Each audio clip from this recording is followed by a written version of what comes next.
Hey Jake, do you have a few minutes? I really need to talk to you about something important.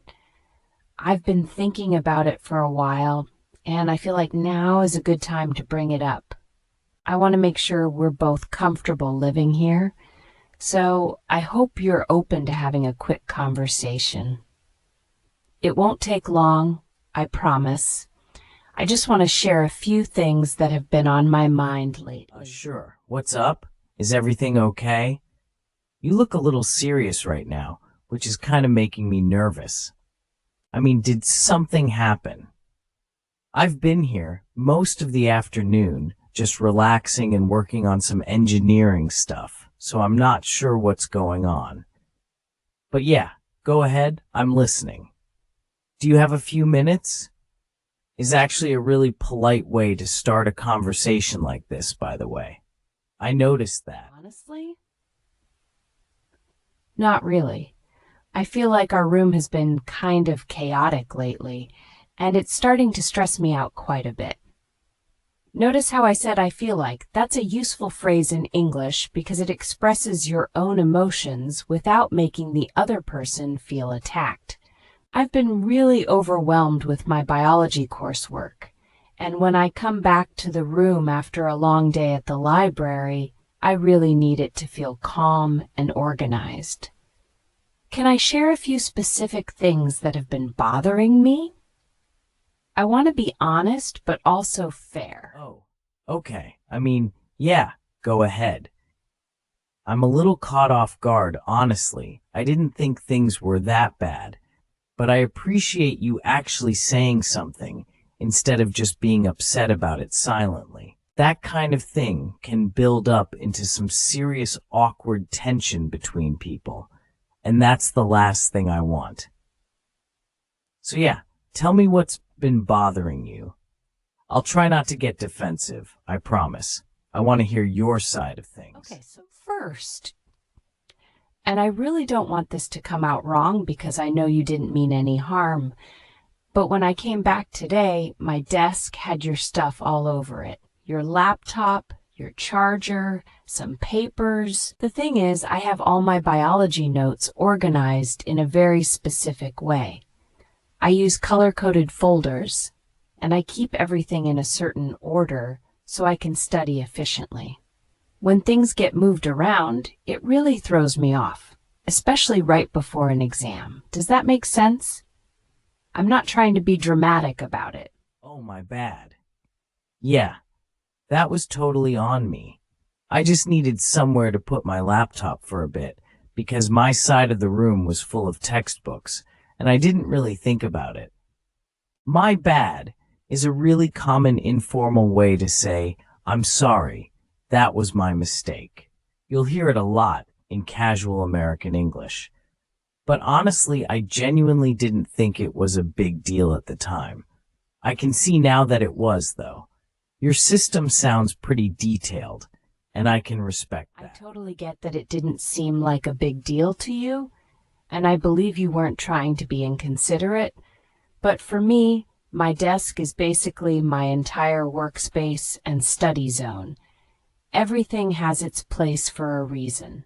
So I'd really appreciate it if you could ask me first before using it next time. The phrase, I'd really appreciate it if, is a great way to make a request politely in English. It's softer than saying don't do that, but it still communicates what you need clearly. Does that sound reasonable to you? Fair enough. Yeah. I should have asked before just putting my stuff there. That's a fair point, and I'll keep it in mind. Fair enough is a really useful phrase. It means you accept that someone's point is reasonable, even if you're not super excited about it. It's a calm, mature way to respond in a disagreement. So yes, I'll ask you before using your desk from now on. Was there anything else? I get the sense there's more on your list. There is. Yeah. The other thing I wanted to bring up is the dishes. There have been plates and cups sitting by the sink for about 3 days now. I know because I actually noticed them Monday evening, and it's now Thursday. It's starting to smell a little bit, and honestly, it makes the whole room feel kind of gross to be in.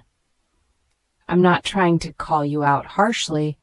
I just think it's something we need to address together, because it affects both of us equally. The living space belongs to both of us, after all. Yeah, okay. That one's definitely on me. I keep meaning to do the dishes, and then I just forget, or I tell myself I'll do it later, and later never comes. That one's on me is a great informal phrase for taking personal responsibility. It's honest and direct without being overly dramatic. I know it's a bad habit, and I genuinely apologize for letting it pile up. I don't want the room to smell bad any more than you do. What do you think we should do about it? I'm glad you asked. I was actually thinking we could set a simple rule together, like any dishes have to be washed within 24 hours of being used. That way, nothing piles up, and neither of us has to deal with the smell or the mess building up over days. I used the word we on purpose there. I want this to feel like we're solving a problem together, not like I'm just listing your faults. Setting shared ground rules is always more effective when both people feel like they had a say in creating them. 24 hours? Yeah, I can definitely do that. That's pretty reasonable, actually. It's not asking for anything crazy, it's just asking me to be a little more on top of things, which honestly I should be anyway. That's pretty reasonable is a great phrase to use when you agree with a proposed rule or solution. It shows you've considered it and found it fair. I think a 24-hour dish rule is something I can genuinely stick to. I'll try to do them the same evening I use them, honestly. Perfect. That makes me really happy to hear. Okay, so last thing, I promise this is the last one. It's about the music. I totally respect that you like to unwind when you get home. That's completely understandable, and I don't want to take that away from you. But when I'm studying, I really struggle to concentrate when there's loud music playing in the room, especially with my biology exam coming up this week. Could you maybe use your headphones or at least keep the volume lower after around 9 p.m.? I'm trying to give you a specific time so it doesn't feel vague. Honestly, that's fair. I didn't realize the music was bothering you that much. You never said anything before, so I just assumed it was okay. I should have checked in with you about it. And actually, I have wireless headphones right here anyway, so it's really no trouble at all for me to just use those instead of playing music out loud. I can do that starting tonight. I think 9 p.m. is a completely reasonable boundary. Actually, I'd probably switch to headphones even earlier than that, like after 8. That would honestly be amazing. Thank you so much for being so understanding about all of this.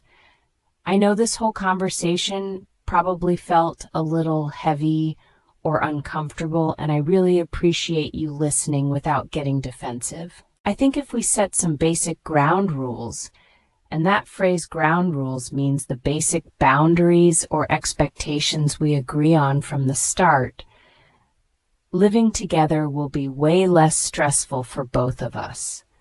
I really want us to have a good dynamic in this room for the rest of the year. No, you're absolutely right. And I'm glad you brought it up instead of just stewing about it silently. Honestly, I should have been way more considerate from the beginning. It's not just my room, it's your room too. And hey, going forward, if I'm ever doing something that bothers you, please just tell me. I'd much rather have a quick conversation like this than let things build up into awkward tension.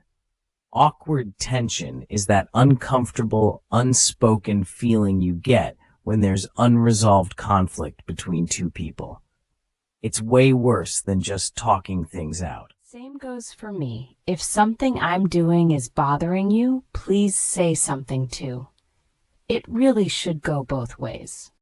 And actually, I was thinking maybe we should write down a few of these shared rules so that we're both on the same page going forward.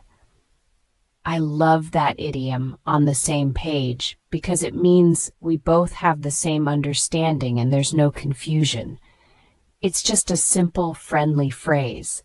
A written list doesn't have to be formal or anything like a legal document. Just a few notes we can stick on the fridge or keep somewhere visible. Yeah, that's actually a really good idea. Like a roommate agreement? I've heard some people at college do that, especially in the dorms. Some resident advisors even encourage it during orientation. A roommate agreement is basically an informal or semi-formal document where roommates list out their rules and expectations for living together. It can cover things like chores, guests, quiet hours, borrowing each other's stuff, basically anything that might become a source of conflict. I think having one would make things a lot clearer between us. Exactly. Nothing too formal or overly serious. Just a few bullet points that cover the main things so we both know what to expect. The whole point is that there are no misunderstandings later on. No misunderstandings is basically the goal of clear communication. You want to make sure that both people understand the same thing in the same way. Misunderstandings often happen not because people are mean, but just because nobody ever talked about expectations openly. Does that make sense? Should we start writing some points down right now? Yeah, let's do it. And hey, sorry again for not thinking about how my habits were affecting you. I know I said my bad earlier, but I genuinely mean it as a real apology, not just a casual throwaway phrase. Living with someone is actually kind of hard when you think about it. You both come from different homes with different habits and expectations, and you just kind of assume everyone operates the same way you do. I appreciate that you were patient enough to actually talk to me calmly instead of just being frustrated in silence. I really appreciate that. And honestly, thanks for being so cool about all of this. I was actually a little nervous to bring it up.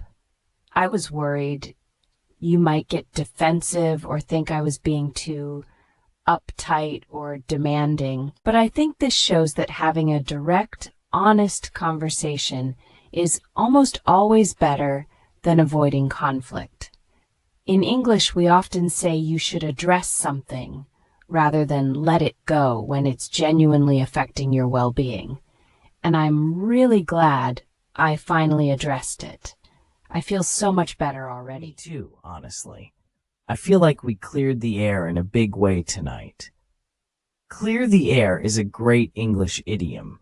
It means to openly discuss a problem or misunderstanding so that the tension goes away. I think we should probably add a point about communication itself to our roommate agreement.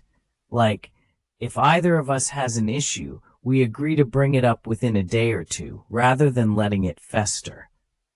The word fester means to get worse over time, kind of like a wound that isn't treated. Conflicts can fester too if you ignore them. Oh, I love that idea. Let's definitely include that. So, we have ask before using each other's desks, dishes cleaned within 24 hours, headphones after 9 p.m., and communicate openly if something bothers you. I think those 4 points cover most of the main issues we've been dealing with. And notice I said we've been dealing with, not the issues you caused.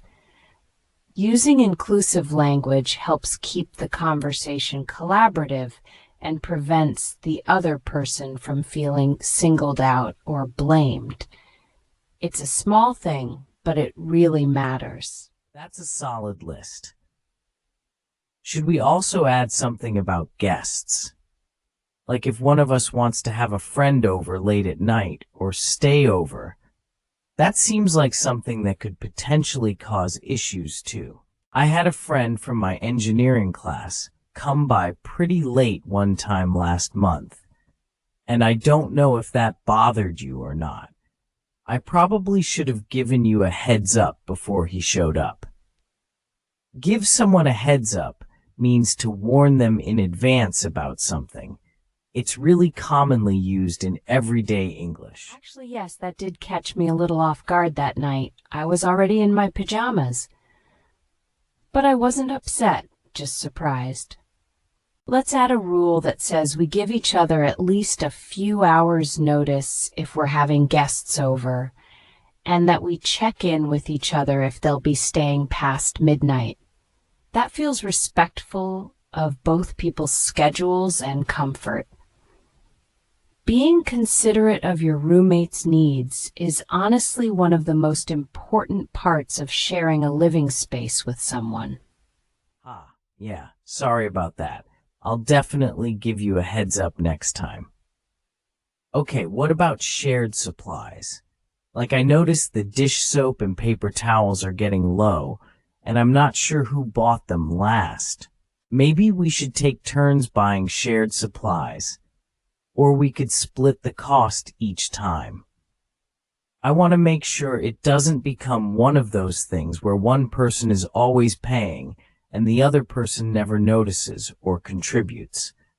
That kind of imbalance can quietly build resentment over time. That's a really thoughtful point to bring up. Alternating works. So this time I'll buy the next set of shared supplies, and then next time it's your turn. We can just keep track loosely. The key word here is loosely.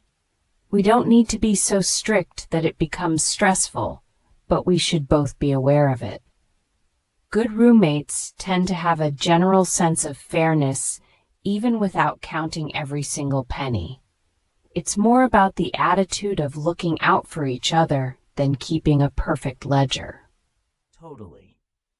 Okay, I think this list is actually coming together really well. Should we add anything about the thermostat? That's another common roommate conflict. One person likes it warm, the other person is always freezing or sweating. Personally, I tend to like the room a bit cooler, especially at night. But I know everyone's different. Do you have a preference? I'd rather talk about it now while we're in this conversation rather than have it become a thing later where we're silently adjusting the thermostat back and forth. Oh, that's a smart one to bring up proactively. I actually also prefer it a little cooler, especially when I'm studying. My brain works better when I'm not too warm. So I think we're already on the same page about that one.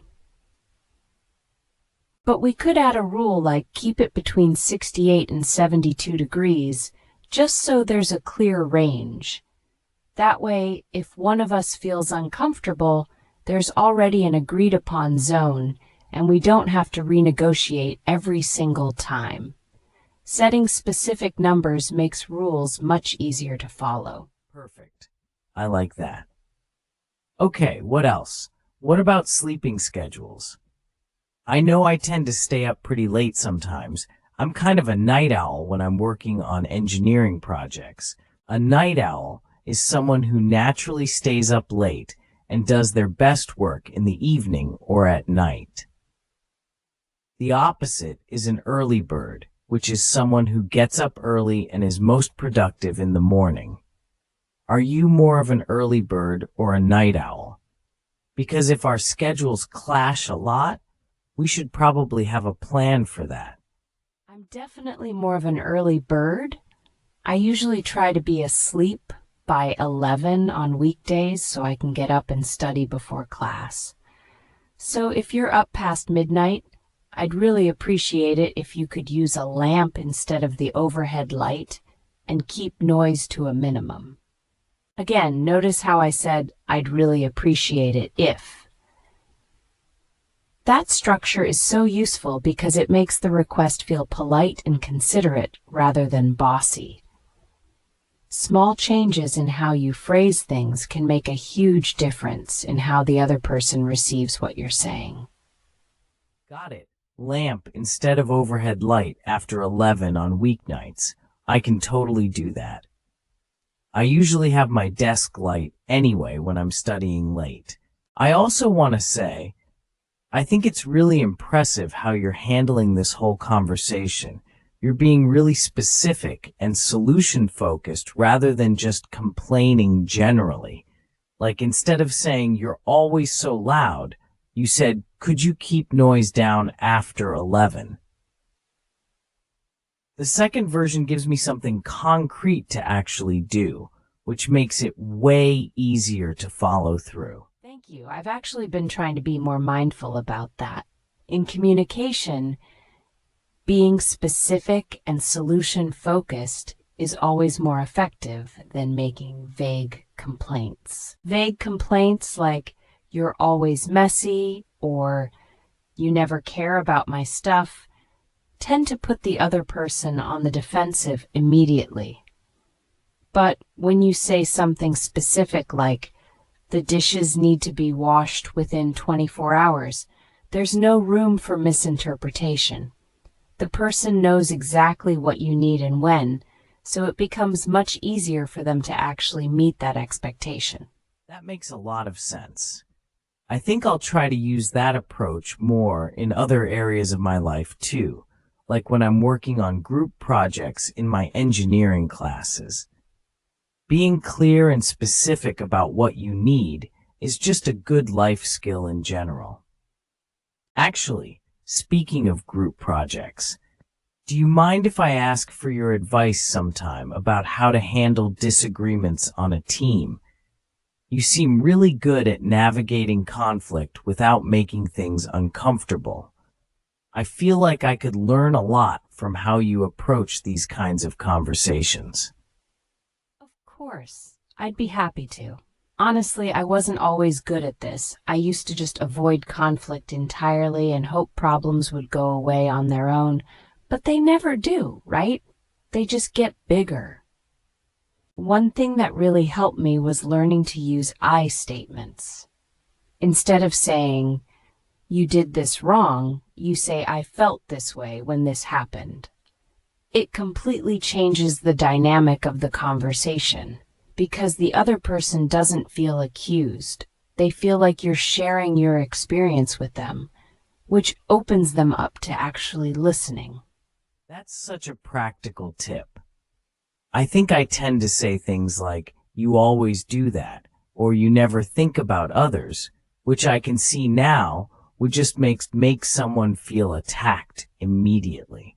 Using I statements keeps things focused on your experience rather than judging the other person's character. It's a big difference between saying, "You're so inconsiderate," versus, "I feel stressed when the room is messy because it affects my ability to concentrate." The second one invites a conversation. The first one starts an argument. Exactly. You just summarized it perfectly. And the great thing is this skill works in all kinds of situations, with family, friends, coworkers, even professors. Whenever there's a difficult conversation that needs to happen, I statements are your best tool. Another good technique is to acknowledge the other person's perspective before you state your own. So instead of jumping straight into your complaint, you say something like, "I understand that you've been really busy lately," and then follow it with your concern. It shows empathy and makes the other person more receptive. I did notice you did that tonight. You said, "I know you're busy," before bringing up the dishes thing, and I totally respect that you like to unwind before talking about the music. Those little acknowledgments really did make me feel less defensive. It's almost like you're saying, "I see you and I understand where you're coming from," before you make your point. That kind of empathy makes the other person feel respected. And when people feel respected, they're way more open to changing their behavior. I think that's genuinely smart communication. That's a really beautiful put it, actually. I'm going to remember that. I see you and I understand where you're coming from. That could be a great mental framework for starting difficult conversations. Okay, so back to our roommate agreement. I think we have a pretty good list now. Desk permissions, dishes, music and noise, guests, shared supplies, temperature, and sleeping schedules. Does that feel comprehensive to you? Is there anything else you can think of that we haven't covered yet? Let me think. What about personal boundaries in terms of privacy, like knocking before entering if the door is closed, that kind of thing? I know it sounds obvious, but it's actually something people forget about. Privacy is really important in a shared living space. Even if you're not doing anything particularly private, just having the ability to have some time to yourself without someone walking in unannounced can make a big difference to your mental well-being. We should probably include something like knock before entering if the door is closed or a sock is on the handle. You know, the classic signal. Yes, absolutely. The classic door signal. Let's add that.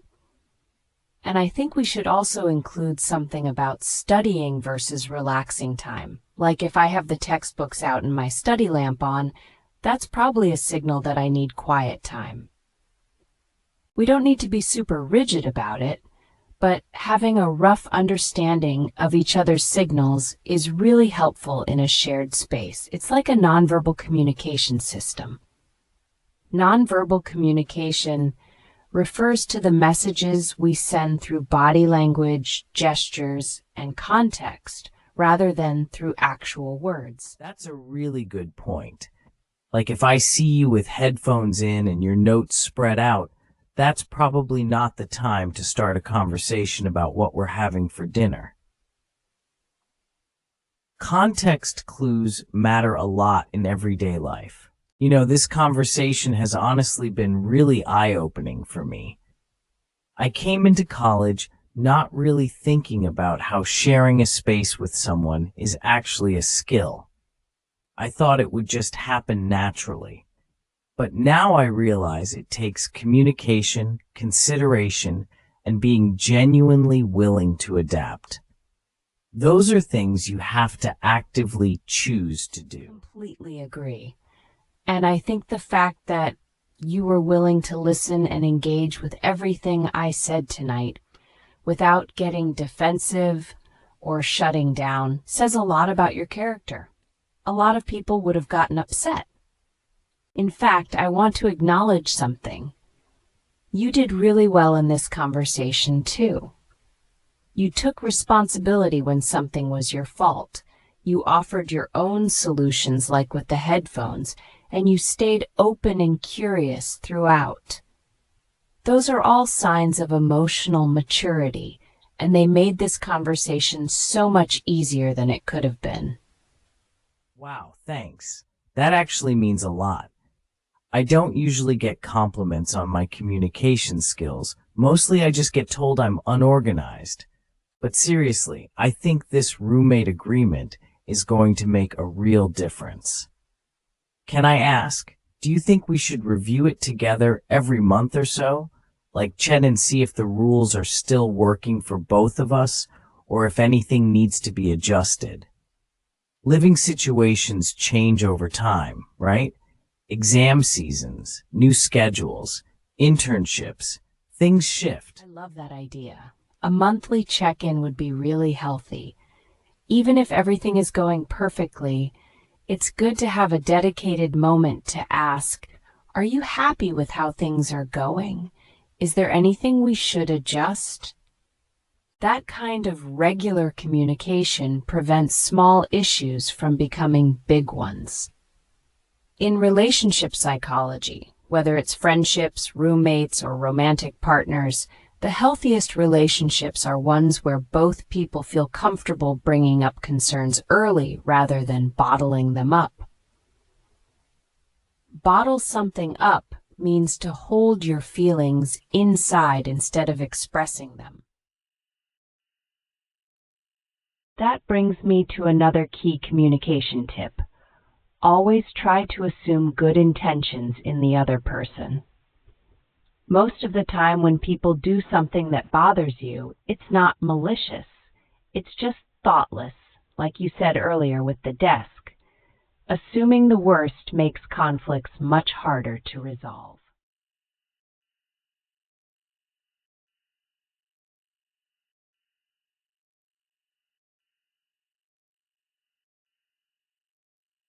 And remember, if anything on this list stops working or feels too strict or too loose, we can always revisit it at our monthly check-in. The goal was never to create a perfect rule book. The goal was just to make sure we're both comfortable and that we have no misunderstandings. I think we've achieved that tonight.